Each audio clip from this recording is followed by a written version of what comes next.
Sir SS Rajamouli గారి Insta స్టోరీలో SSR 61 అని ఉంది. దాని అర్థం ఏంటి అసలు? దాన్ని చాలామంది డీకోడ్ చేసి చెప్పండి అని చెప్పేసి అంటున్నారు. ఏంటంటారు అది? రాజమౌళి గారనే కాదు, ప్రపంచ ప్రఖ్యాత ఏ దర్శకుడైనా, ఔత్సాహిక కొత్త కొత్త వర్ధమాన దర్శకులు అవ్వాలనుకున్నా అనుకోకపోయినా సరే ప్రతి ఒక్కరూ షేర్ చేయదగ్గ పోస్టర్ అది. ఆ పోస్టర్కు ఉన్న అర్హత అలాంటిది.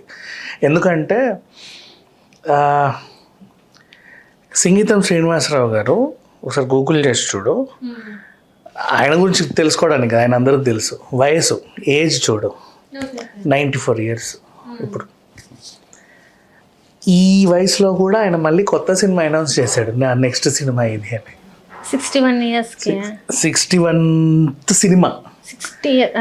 ఇంతకుముందు 60 సినిమాలు చేశాడు, ఇది 61వ సినిమా. 94 ఏళ్ళ వయసులో. అవునా? పోనీ అట్లా అనుకుంటే ఏదో అల్లాటప్ప సినిమా కాదు అంటే ఏముందిలే ఏ డైరెక్టర్ తీసేస్తున్నాడు, నో. దానికి music Devi Sri Prasad, producer Nag Ashwin, Vyjayanthi movies, Swapna cinema, ఈ వీళ్ళందరూ కలిసి సంయుక్తంగా నిర్మించే ఒక high budget cinema, pan India cinema. And దీంట్లో క్యాస్టింగ్ ఎవరు ఉంటారు అనే చర్చ నాకు కూడా చాలా ఇంట్రెస్టింగ్ ఉంది. అండ్ రీసెంట్గా ఏమైందంటే నాగశ్విన్ వాళ్ళ ఆఫీస్లో సాయి పల్లవి కనబడడం జరిగింది. చాలామంది దాన్ని ఎలా రాశారంటే కల్కిలోంచి ఈవిని తీసేశారు కదా, కొంప తీసి ఆవిడని ఏమని అనుకున్నారేమో అని అనుకున్నారు చాలామంది. కల్కిలో ఈవిని తీసేశారు అంటే క్యారెక్టర్ని ఎండ్ చేస్తారేమో, కానీ ఖచ్చితంగా ఇంకేదో జరుగుతుందని చెప్పలేము. క్యారెక్టర్ కూడా ఎండ్ చేయడం దర్శకుడి చేతుల్లోనే ఉంటుంది, అంతే. చాలా సింపుల్ థింగ్ అది. అయితే సంగీతం శ్రీనివాసరావు గారితో ఒక సినిమా అనుకున్నారు అంటే, సంగీతం గారు అంటే ఇక చూడు, ఇప్పుడు ఏదైనా సినిమా ప్రయోగం చేయాలంటే 1కి 10 సార్లు ఆలోచిస్తారు ప్రయోగం చేయాలంటే. ఎందుకు అంటే తీస్తే జనాలకు అర్థం కావట్లేదు. ఇప్పుడు నిన్న రాజాసాబ్ చూసాం, అవునా?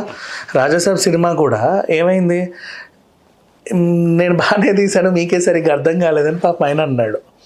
ఇంకా తర్వాత వీళ్ళ కాంబినేషన్లో సినిమా ఉంటుందో ఉండదో మనకు తెలియదు, కానీ ప్రజెంట్ అయితే ఆయన అలా అన్నాడు. నెక్స్ట్ వాళ్ళకి మంచి సన్నిహిత్యం ఉందని మళ్ళీ ట్రావెల్ అవుతారని అయితే తెలుసు. ఆ తర్వాత ఏమైంది, పొన్నియిన్ సెల్వన్ అర్థం కాల, 1 నేను ఒక్కడినే తీసినప్పుడు అర్థం కాల, ఇప్పుడు అర్థమైంది. ఆరెంజ్ తీసినప్పుడు అర్థం కాల, ఇప్పుడు అర్థమైంది. కొన్ని సినిమాలు అంతే. ఇట్లా ఉన్నప్పుడు ఈ జనరేషన్ కిడ్స్కి ఏం నచ్చుద్దో ఏం నచ్చదో అని తెలిసేలాగా ప్రయోగాలు చేయట్లా యాక్చువల్గా చెప్పాలంటే. అయితే ఇప్పుడు ప్రయోగాలు ఎవరు చేయట్లా, బేసికల్లీ అవి ఆడతాయో ఆడవో అని తెలియట్లే జనాలకి. సో రెగ్యులర్గా ఏం చేస్తున్నారంటే, ఆల్రెడీ ఏదైనా సినిమా హిట్ అయితే అదే జోనర్ని మళ్ళీ కంటిన్యూ చేస్తూ వస్తున్నారు. ఇప్పుడు రగ్గుడ్ లుక్ సినిమా హిట్ అయింది అనుకో, అందరు రగ్గుడ్ హీరోలు వస్తారు, అవునా? హీరోయిన్ ఓరియంటెడ్ సినిమా హారర్గా ఏదైనా హిట్ అయింది అనుకో, అందరు హీరోయిన్లు హారర్ సినిమాలు వస్తూ ఉంటాయి. పెద్ద సినిమాలు ఏమైనా అంటే like horror with comedy hit అయింది అనుకో, మళ్ళీ అట్లాంటివే వస్తూ ఉంటాయి. అట్లా అంటే జనాలకు అలవాటు పడ్డ జోనర్ని ఎంచుకుంటున్నారు. ప్రయోగం చేయాలి అనుకుంటే వేరే ప్లాట్ఫామ్స్ని ఎంచుకుంటున్నారు, OTT లాంటివి. అది ఎప్పటికో అందరు తెలుస్తుంది ప్రయోగం చేయాలంటే, కానీ థియేటర్స్లో ప్రయోగం చేయడానికి ఇష్టపడట్లే ఎవరు, అంత క్రియేటివ్గా ఉన్నారు. జనాలకి ఏది కావాలో అది ఇచ్చేద్దాం. ఇప్పుడు నిన్న సంక్రాంతికి సినిమాలు వచ్చాయి, జనాలకి ఏం కావాలి, సంక్రాంతికి హాయి కూర్చున్నామా, నవ్వుకున్నామా, వెళ్ళామా, వాళ్ళని కంగారు పెట్టొద్దు. అందుకు అన్ని సినిమాలు చూడు చాలా సింపుల్ స్టోరీ లైన్స్తో వచ్చేసాయి, అంతే కదా. అంతకుముందు సంక్రాంతులకు కూడా సీతమ్మ వాకిట్లో, శతమానం భవతి, ఇవన్నీ కూడా అంతే కదా, సింపుల్ స్టోరీ లైన్లు. సో సంక్రాంతికి సింపుల్గా ఉండాలని జనాలకు అర్థమైంది, వీళ్ళకి కూడా క్రియేటర్స్కి అర్థమైంది, అట్లా తీసుకున్నారు. బట్ సంగీతం శ్రీనివాసరావు అనే ఒక మనిషి హీరోలు కమర్షియల్గా ఎదిగే టైంలో వాళ్ళ మీద ప్రయోగాలు చేసేవాడు. అయినా సరే ధైర్యం చేసి ఆ ప్రొడ్యూసర్ ఆ సినిమాని నిర్మించేవాడు, ధైర్యం చేసి ఆ హీరో నటించేవాడు, అది రిలీజ్ అయ్యేది, పెద్ద హిట్ అయిపోయేది. ఇప్పుడు కమల్ హాసన్ కమర్షియల్గా మంచిగా ఉన్నప్పుడు విచిత్ర సోదరుల కాళ్ళు కట్ చేసి ఆ పిగ్మీ లాగా మరుగుజ్జు వేషం వేయించాడు. అరే భలే ఉంది అనుకున్నాం, ఆ గ్రాఫిక్స్ లేదు, ఏమీ లేదు, మరి ఎలా నడుస్తున్నాడు ఈయన?